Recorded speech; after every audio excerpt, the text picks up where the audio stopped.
too. Thank you guys all for coming out so much. Give it up for Shane again. He's doing a great job, and I really appreciate it. I really didn't want to have to host this and set it up and read poems during it. It wouldn't be fun.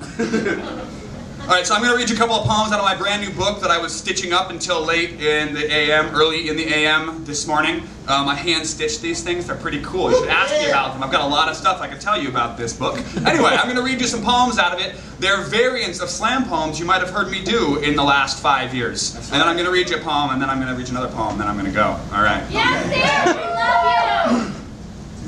It's called Yardsales.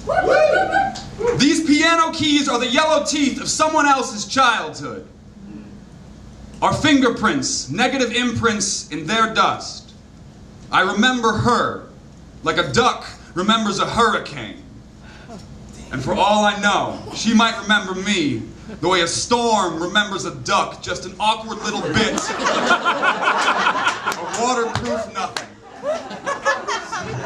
I seance the alto of her voice from unfamiliar piano keys. Imagine these could have been our rocking chairs, home for our gray heads. I set one into a slow arc across the grass.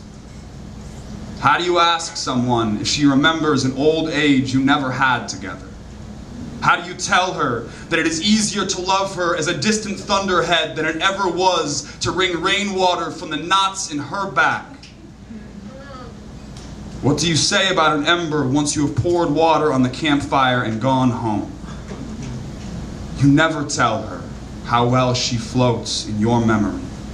You leave her out here on a stranger's front lawn, and just before they begin to stuff the past into garbage bags, you write it all into a poem and think of her at yard sales.